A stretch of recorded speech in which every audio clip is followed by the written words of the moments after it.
All right. Well, welcome everyone. I think we'll get started on time, and we'll be recording this too, so people can come back and view it at their leisure. But I just wanted to welcome you all to our final of 4 sessions, NorthStar session. Of course, NorthStar is, even in the middle of a pandemic, we are committed to collectively raising our bar and really listening to kind of best practices that are out there. So today we are going to hear Jamie Steele and Ryan Braun.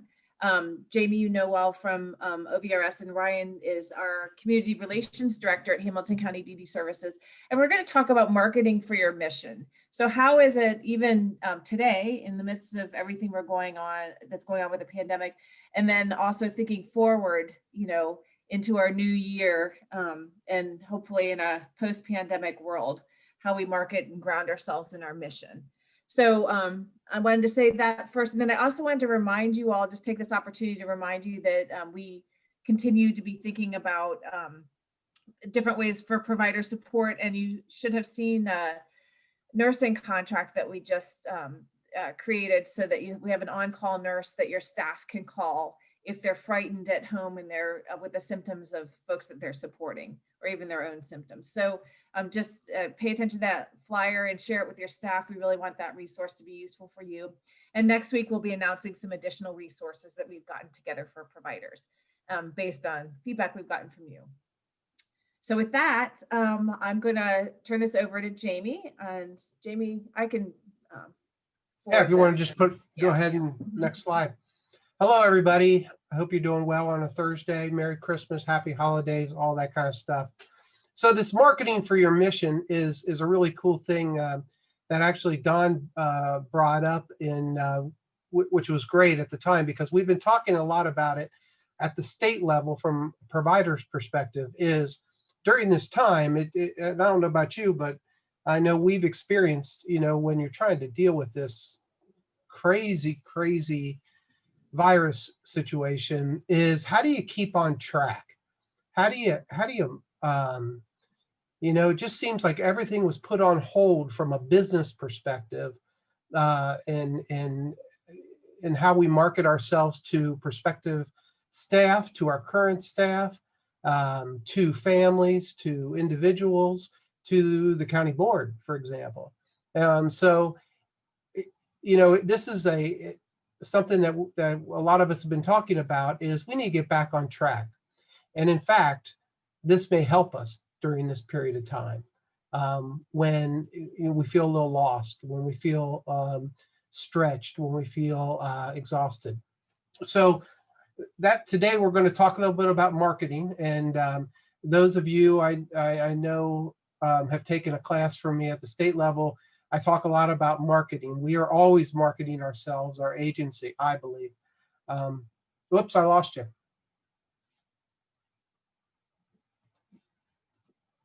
Am I still on?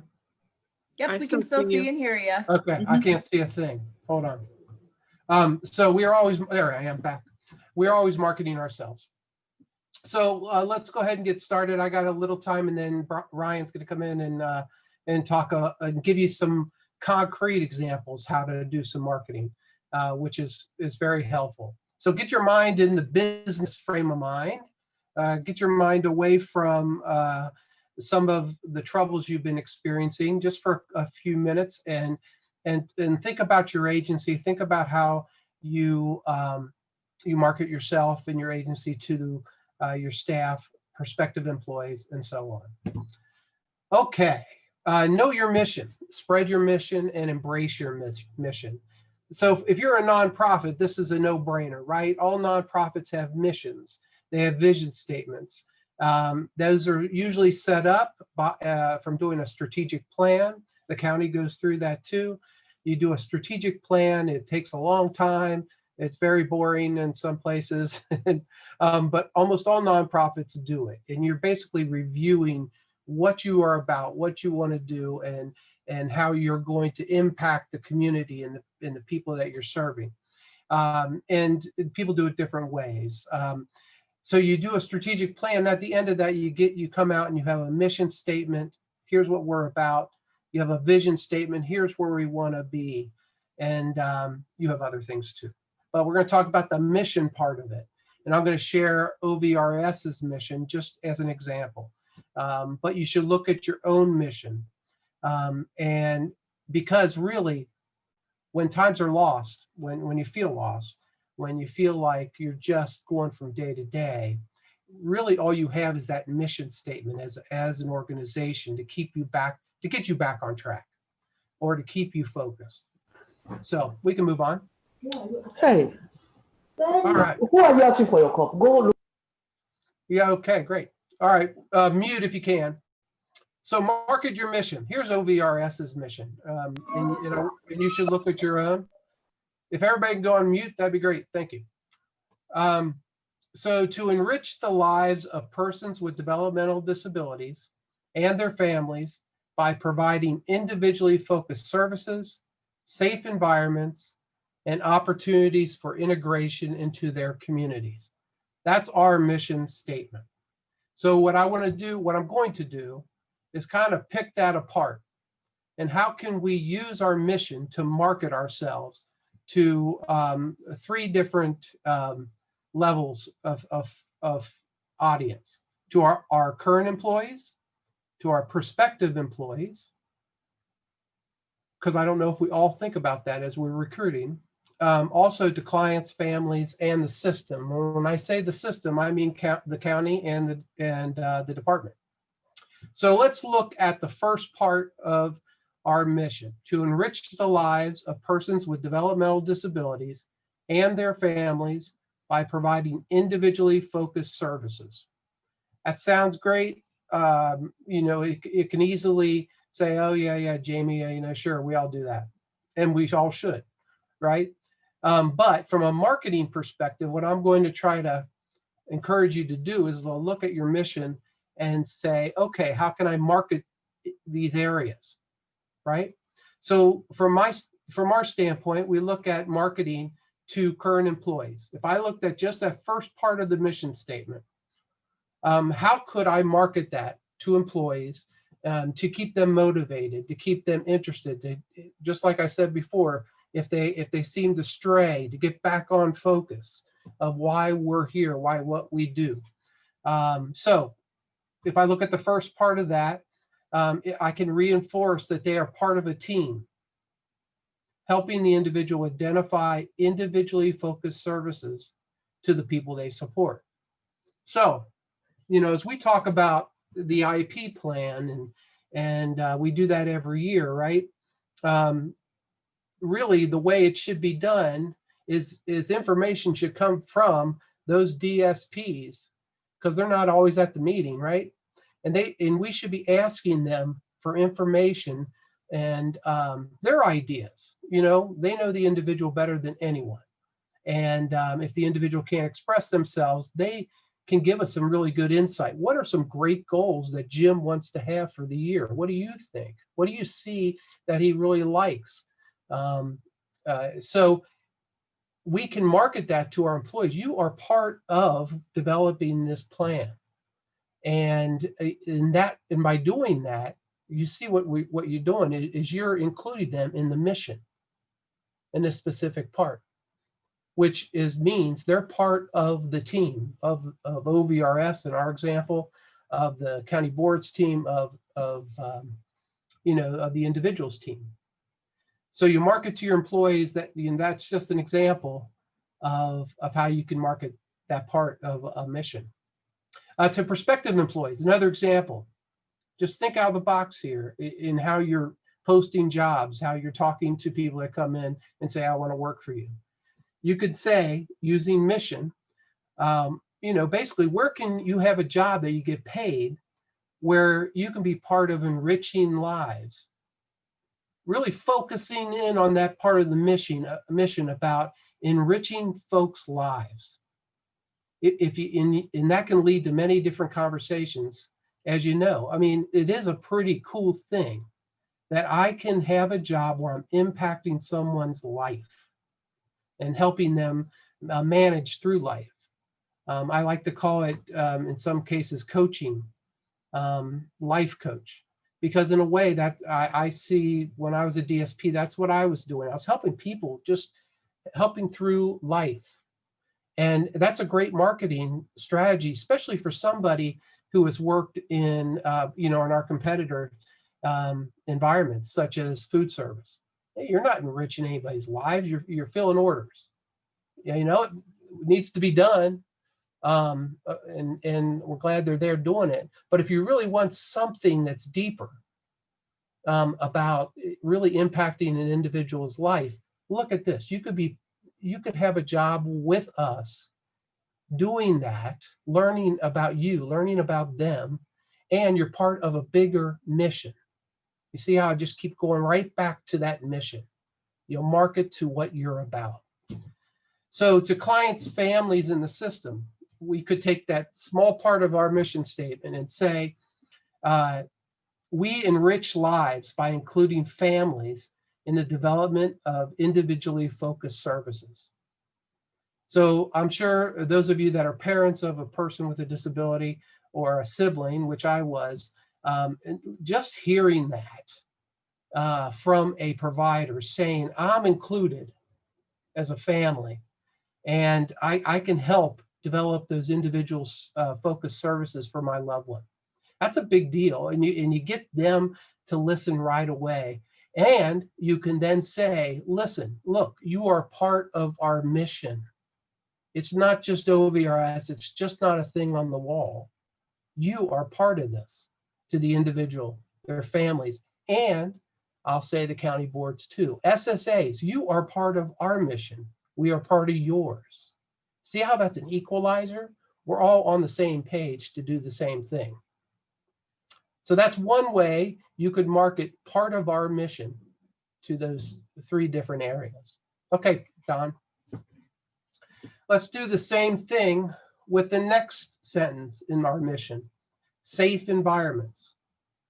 So that's controversial. There are people in our system that would often say, hey, safe environments, may have been a big deal. You're keeping people away from society. You're keeping them safe, which means you're excluding them. And I get that. But at the same time, there's a way of marketing safe environments that trigger different areas of our system to say, that's what I want, or that's what I want to be a part of. I always go back, and the county board will tell you, and it probably gives them a little, shut up, Jamie. But the reality is, folks, we all get paid to do this. And so does the county, and so does the Department of Disabilities, because of the individuals we serve. And the taxpayer, Joe Blow taxpayer out there, who doesn't know anything about our system. And a lot of times, if you talk to them, we're voting for a levy because these folks should stay safe. We may not agree with it philosophically that way, but that's the way it is. So we have that in our mission, safe environments. How can we market that to our employees, our prospective employees, the clients, families in the system? Let's look. So to employees, we could say we have a commitment to having a diversity of group home settings. So OVRS does a lot of group homes, different styles. We have single family homes, we have 4 family homes, 2 family apartment settings, and we ask our employees and clients to give us input every year on renovations and maintenance items that need to be performed at that building to assure that they are safe and secure. So we tell our employees, and we ask our employees every year, by the way, to give us input. What maintenance items need to be done? What upkeep needs to be done? What renovations need to be done to that home? And I have a budget, and I have a maintenance team that strategizes to get that done that year. But they're part of it, and it's part of our mission. In a lot of ways, OVRS is a landlord. We own buildings, people live in those buildings, we provide services in those buildings, but we got to take care of those buildings. So those are part of our mission. So employees really enjoy being part of that. Hey, this kitchen hasn't been renovated in 15, 20 years. It needs to be updated. Okay, I'm going to secure the money to update that kitchen. I am the landlord. I have the ability, I own it. And so I have the ability, well, I don't own it, my agency owns it, but I have the ability for running that agency to make those changes. How about prospective employees? I can say to prospective employees, as part of our mission, safe environments, we invest in the upkeep of those buildings with a budget over $100,000 per year, specifically for maintenance. And we employ our own full maintenance team. So yes, I have a budget every year of $100,000 for all my homes to do renovations, maintenance items, and so forth. It sounds like a lot, but when you have all the homes that we have, the buildings that we have, it goes pretty quickly. But it's a good marketing tool, effective employees. You can say, listen, we do what we say, right? We create safe environments, we update our buildings, we take care of our buildings. In fact, we employ maintenance staff to take care of those buildings. That's a marketing tool. And some prospective employees may say, all right, I'm not going to work in a dump. Or, there are individuals we serve don't live in a dump. That's important to some people. So how can we market that same thing to clients, families, in the system? One way is OVRS, we commit to the community through our mission, that we are committed to having and maintaining our buildings, to having an environment that allows a person to feel that they are safe and supported at all times. So if you turn that controversial safe environments I talked a little bit about, and you turn it a little bit, you can say, listen, we all deserve to feel safe and secure at all times. And that's important to us. That's part of our mission. And to families, that's a big deal. To individuals who are thinking about coming to live in one of your homes, that's a big deal. And to the system, it's a big deal too. I'm sure folks who work at the county and at the department appreciate, because we're licensed facilities and we see the state come in all the time. They look at our buildings and they'll comment if things are broken, if the place looks like crap. So it's important we can market that to every one of these areas, and it's all part of our mission. Again, by that being important to you, you are part of our mission. Okay, Don. So the last part of our mission statement is and opportunities for integration into their communities. How can we market that? To our employees, employees are provided an opportunity to help people make connections in their community. They assist with establishing friendships by helping to connect with community members who have similar interests. So we tell our employees, I'll get to that on the perspective, but we tell our employees, we expect you to help, to assist, to provide opportunities for the people we're serving to integrate into the community. That's in our mission. That's what we say, that's what we're about. And you know what? You're about that too. And we provide them tools to do that. Now, that part of our mission's been a little tough during the pandemic, but it can still be done in different ways. So we all, even if we lose sight, especially during the pandemic, of we can't do a lot of integration. Well, we can.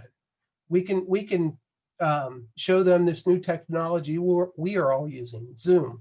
We can still help people connect and making friendships in their communities, connect, ordering food from the restaurant down the road by Zoom or whatever we can do. So it's just, we can always reflect back to our mission. To prospective employees, we can say a position with OVRS is not just working in a building throughout the entire shift. And, some people, that's very important. You clock in at 3 o'clock, you stay in that building, you don't leave till 11. That happens. It happens in nursing homes and so forth.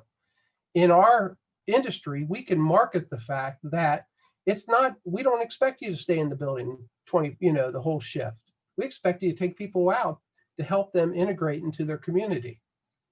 And for some, especially those, I've had the experience, maybe you have too, some people have never been in the field and maybe have been in nursing home field or some other field.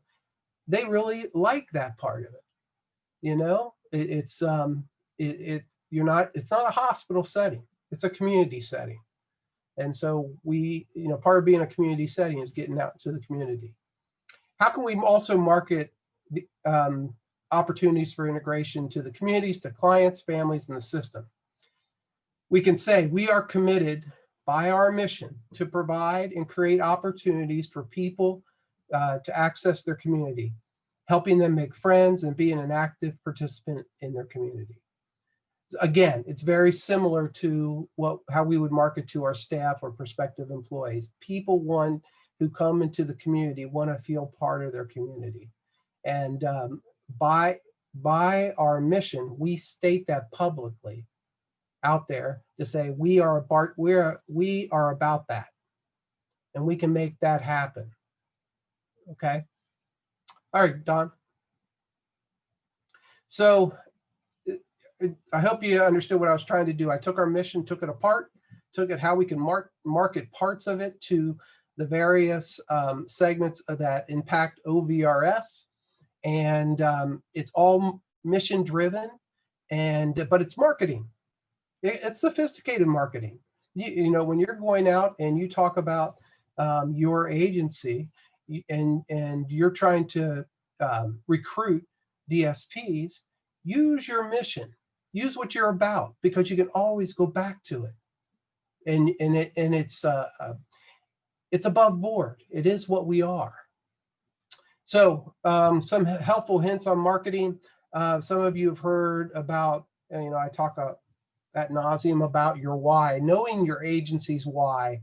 And basically what that is knowing what you're about, right? If you're a residential agency and you provide group homes like we do at OVRS and apartment settings and shared living and supported living, why do we do that? Why do we believe that that's a good, those are good models of residential services? Understand what your why is about. Understand why you're in the field. Why people with disabilities? What draws you to them? What keeps you motivated? Know that. Talk about that. People want to hear that. People don't care what you do. They care why you do it. I'll say it again. People don't care what you do. They care why you do it. Another thing to help is establish a culture in your workforce that reflects back to mission in everyday interactions, business principles, policies, and procedures. This is a hard thing. We struggle with all this, right? We're no experts at this, but we struggle with it. But if you think about it, your mission, it should drive your interactions with your employees, with your individuals, with their families, with the county board, with the department, whoever it is, the community. It should drive your interactions with them. This is what we're about. This is how I'm going to treat you and treat others, because this is our mission. This is what drives us. This is our philosophy. Policies and procedures. I know this is a tough one, but we're often dictated policies and procedures. We are dictated policies and procedures by the department or the county, and that's all based in rule. It's not their fault. We have to have rules. We're a Medicaid service.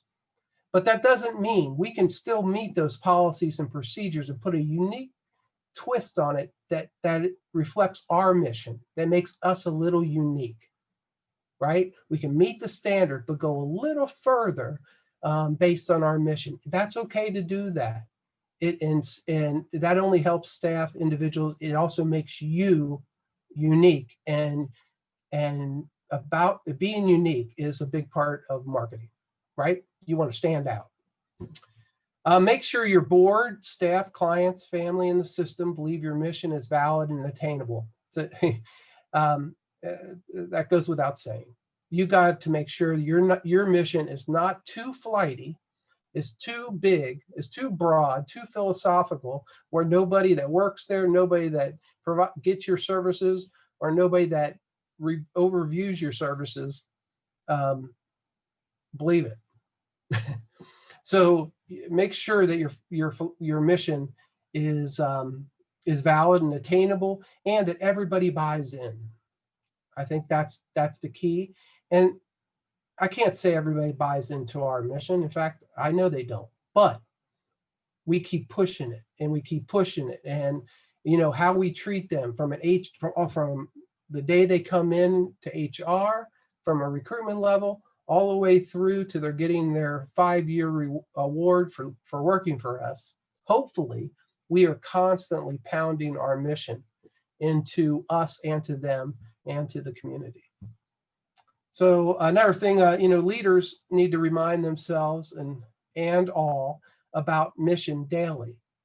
My staff can tell you I have different notes around my office, some behind the door after the door closes, just to remind me of our mission. It's things come up.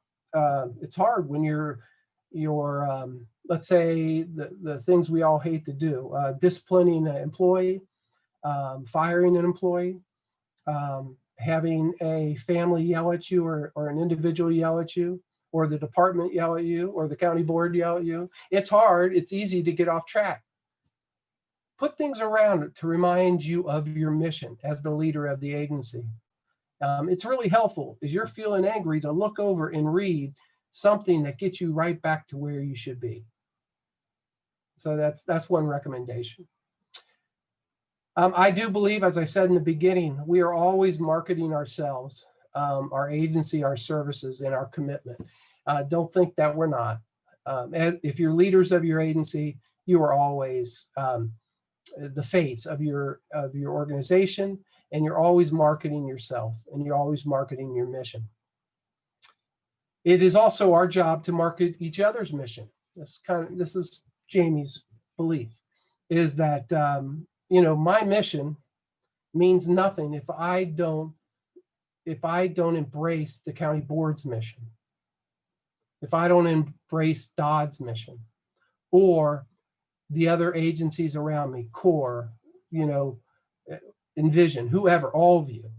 If I don't embrace your mission, I'm missing the boat a little bit too, because that's what makes you unique. You're providing services to people with disabilities, or as the county would be, you are authorizing services.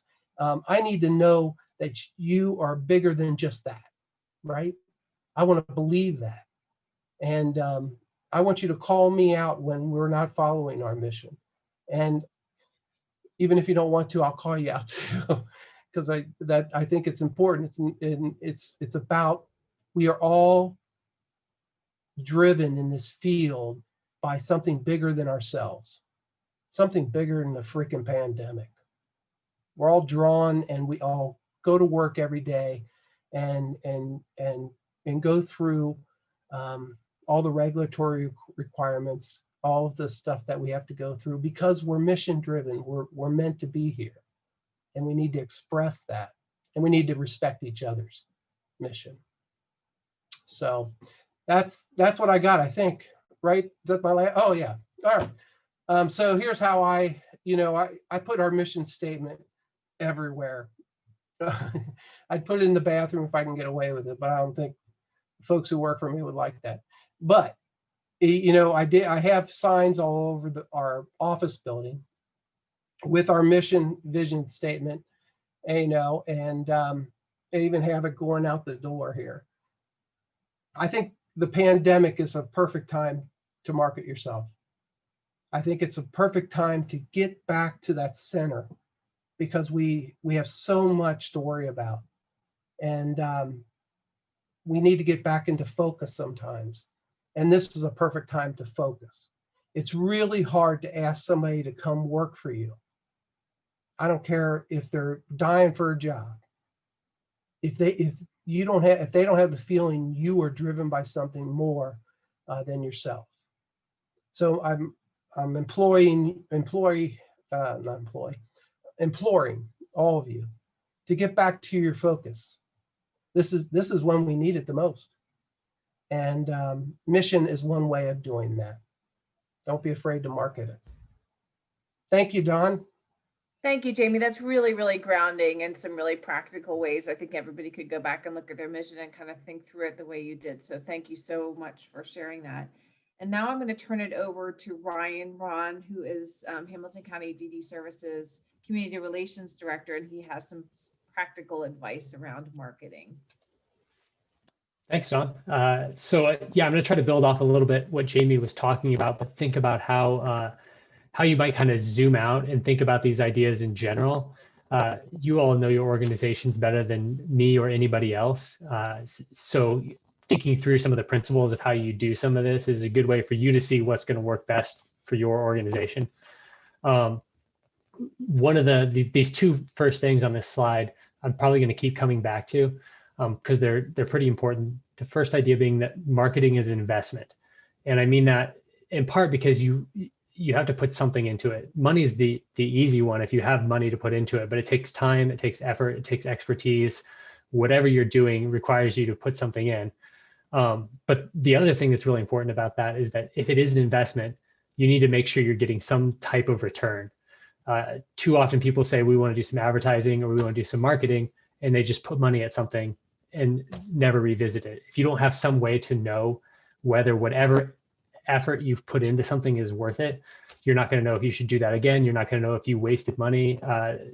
What's the point if you don't have something? So collect as much data as you can, even if it's just anecdotal, to understand what you've done and why you did it. And the other part, I mean, this really goes to that last slide that Jamie just showed. Marketing is a lot more than advertising. The best marketing that you can do is being a well-run organization, making sure your employees and everybody feels and recognizes that you're mission driven. That's going to go farther than anything that you can do to make sure people know what you're doing and know that you're mission driven and know that your mission is important. And it also, if you are going to spend money on advertising, having that to go back to is going to make your advertising so much more effective. The difference between something that feels hollow and fake and something that feels like a real, genuine, heartfelt advertising is whether people believe that you're really into it. So all of that stuff about being mission driven and making sure that everybody who's involved recognizes that is the first place you should start for everything. And that's one of those long-term things. If you don't feel like your organization is at that point yet, start that before you start anything else. Make sure that you have that buy-in of your staff first. Once you start thinking about some sort of advertising campaign or something that you want to do, I think it helps to think about it logically. For those who don't know me, a little background, I don't have any formal marketing training. Before working here, I worked in politics, I worked at City Hall. The common denominator in all of those is there's not much money. And if you want to do some sort of marketing, you figure out how to do it yourself. So I'm sure a lot of you are in similar boats. And so thinking through some of these things logically, I think is a good way to not be intimidated by it. There's no reason you need to spend a bunch of money. And if you can think about what you're trying to do, that will help you be effective. So the very first thing you have to do is identify a goal. Again, a lot of times people say, we want to do some advertising. Let's go buy some billboards. Let's get a picture, put it out there and put it out there. That is the last step. You need to figure out what you're trying to do. Billboards might be a great idea. But if you don't know what you're trying to do, you're just spending money. So your goal is some kind of action. It might be getting more families to select you for services. It might be hiring new employees, finding more employees. It might be something general, building goodwill in the public, something like that. But figure out what you want to do.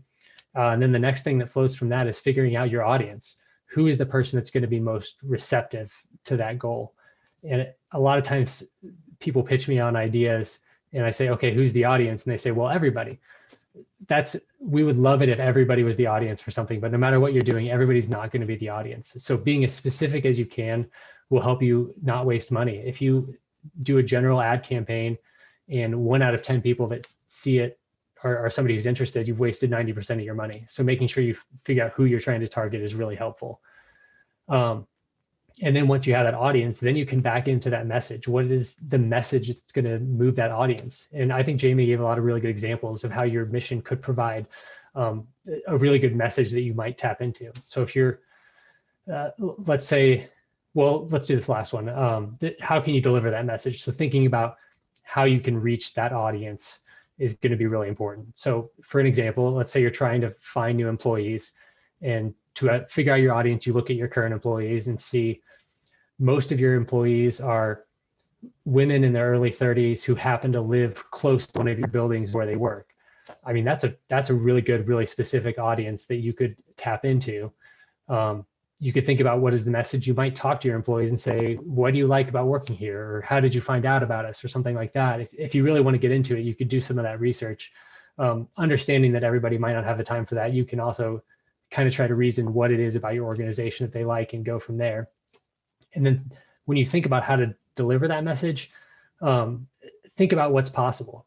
Sure, TV might be the best way to get that message out to a bunch of people, but if it's going to cost $100,000, that's totally out of the realm of possibility.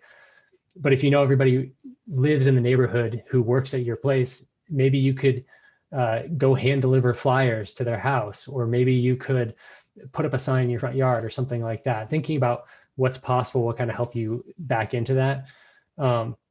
And then the last piece goes to that investment idea. Is at the beginning, you need to define what would success look like for you at the end. What can you look back on and say, this was worth whatever time or whatever effort we put into that.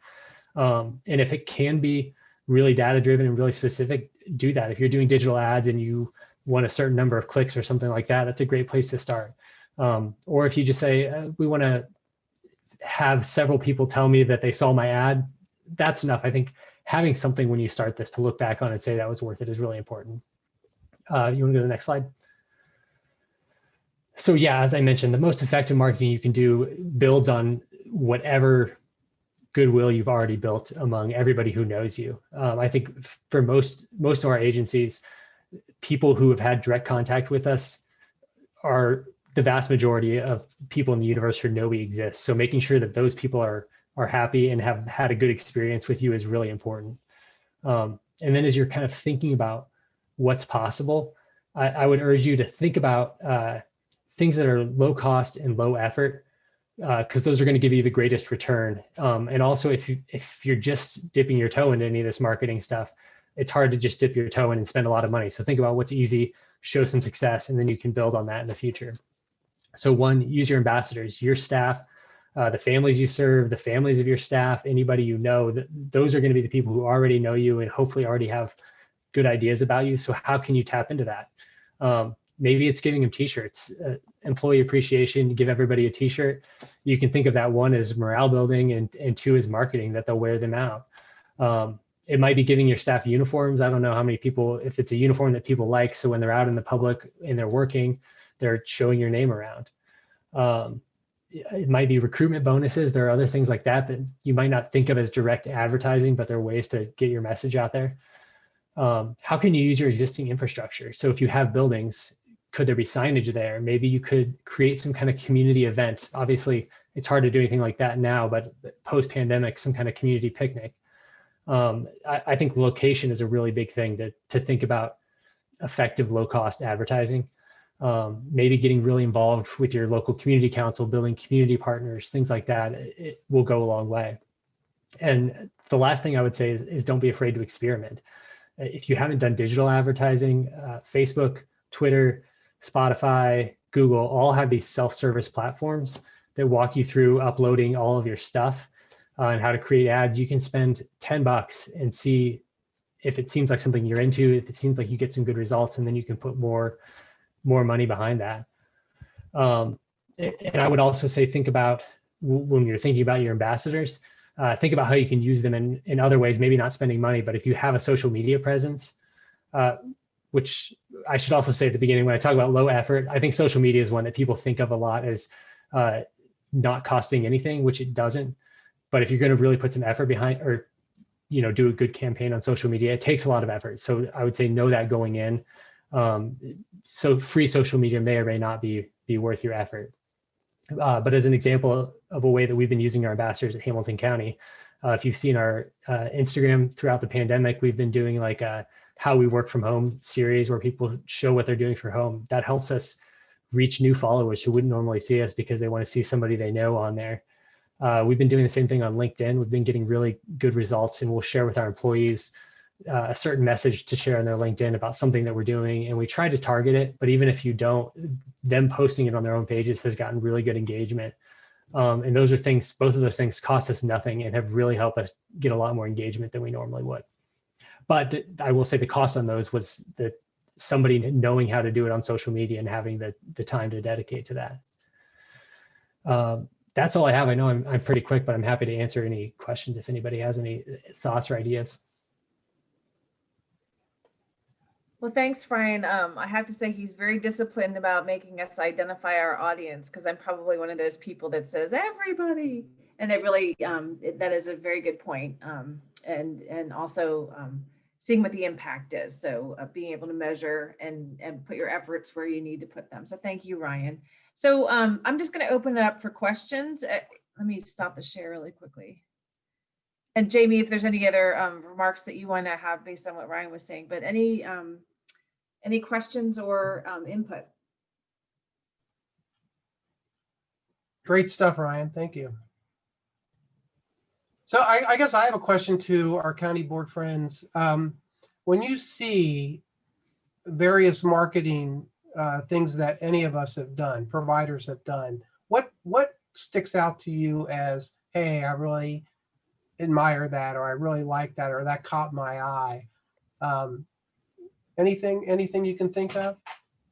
I will say, to me, the stuff that really sticks out is visuals of programming of something that you're doing.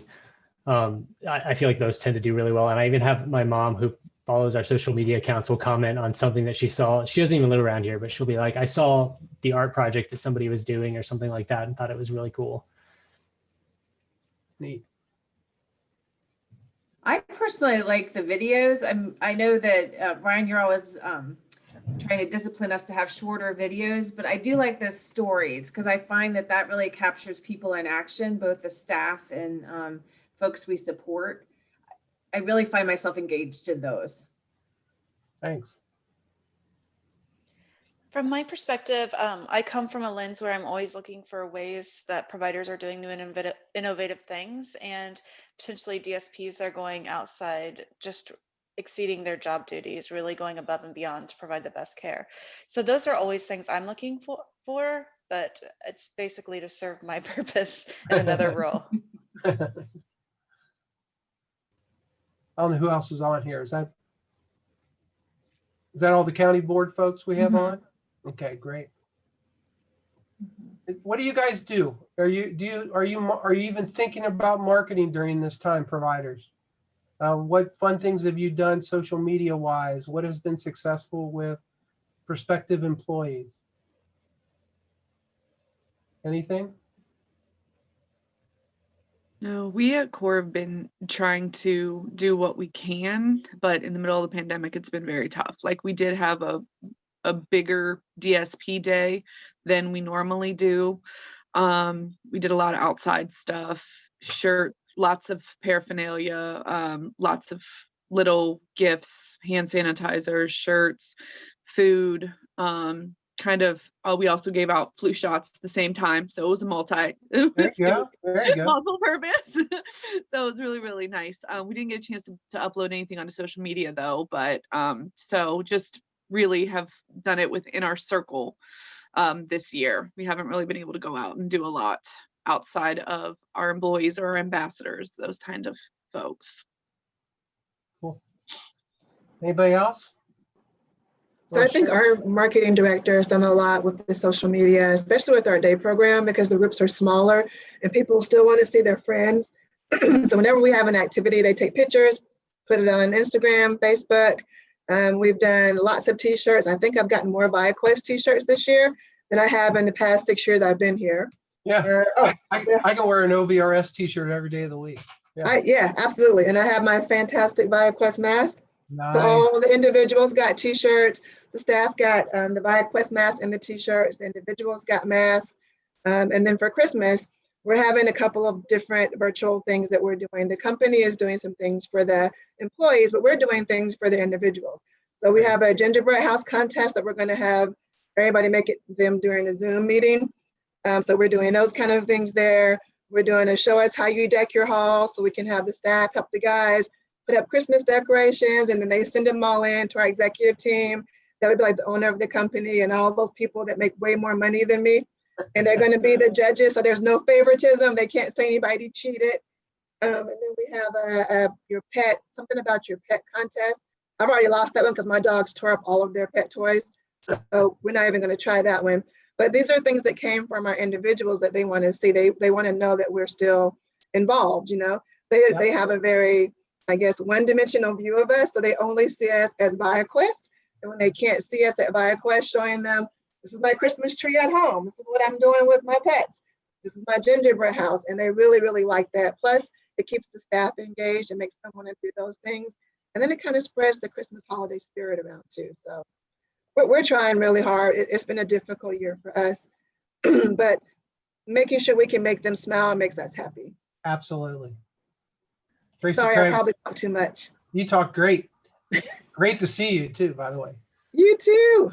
Yeah. Well, I just want to say that's a perfect example of doing something because it's a good programming and it's good for your mission. But that, I mean, that sounds like fantastic marketing stuff. If people see that, whether you're employees, prospective people for services, I mean, that could serve so many purposes. Yeah. Oh, and those pictures also go out in our newsletter for the day program so that the guardians and the families and the homes get them every month and they're able to see their people out doing things with us. So Awesome. it works out well. All right, I won't talk anymore, I promise. No, you're great. I'm just Ryan, thinking that out, was multiple audiences, by the way. Yeah. Writing down all the ideas. I was Thank you. just saying ideas that you could pick one of those audiences. so thinking out loud, I know probably the social media and that type of marketing is something that always gets put on the back burner just because we're dealing with everyday emergencies.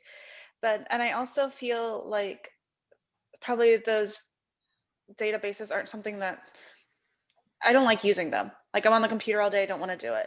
Has anyone used like high schoolers for their volunteer hours to help develop something or keep things updated or considered that? I just think it's a resource, and especially high schoolers that need volunteer hours and looking for a safe way to do it. I'm just wondering if that could possibly be an option. Oh, it should be an option. Well, I haven't done it. I don't know if anybody else has done that. Tracy, don't you have your kids involved in some of this stuff? I thought I heard you say that.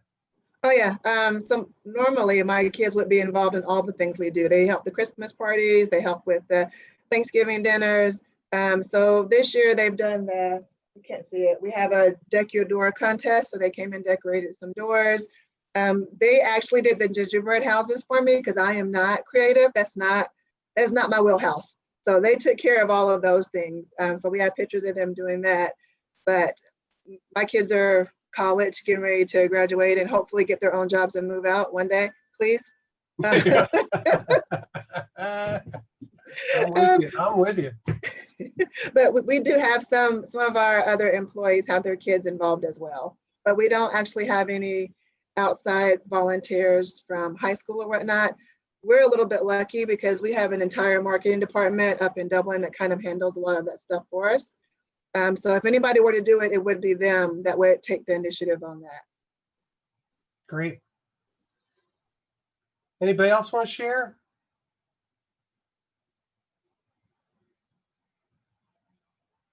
I have a question I'm going to go back to you, Tracy, since you're on. Being a for-profit, I talked about mission, you know, and that's a nonprofit concept. However, I know ViaQuest has values and a mission too.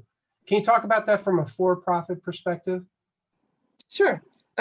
So, I mean, as a for-profit company, obviously we have to make money in order to stay in business, but our values are pretty simple. So Rich sums it up with the word choice. And this is what he thinks we should incorporate into everything we do at ViaQuest. You put me on the spot, Jamie. I don't know about that. I know, man, you're doing great. So C is customer service. Everyone we talk to is a customer, be it a parent, a guardian, the county. When we wear our ViaQuest shirts, I've been at the hospital if somebody was having a really bad day, and they actually contacted me from seeing my ViaQuest t-shirt with how I work with that person at the hospital.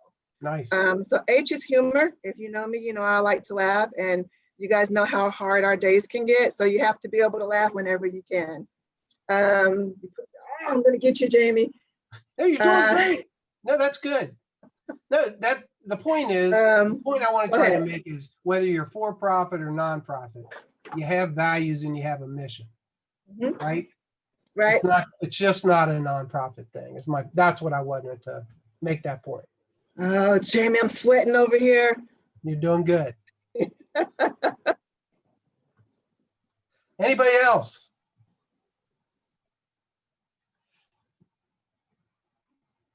All right, Don, you want to wrap us up? I will. I just want to thank you all for spending time with us and for sharing your collective wisdom as always. And thank you, Ryan and Jamie, truly for taking the time to share really important stuff in the midst of the pandemic, reminding us why we're here. So I appreciate that and appreciate all you do. And I'm wishing everybody, if I don't see your faces at a provider forum next week, I think we're hosting one on Tuesday. If I don't see you, have a wonderful holiday season. And we're here to hear from you whenever. All right. Take care, everybody.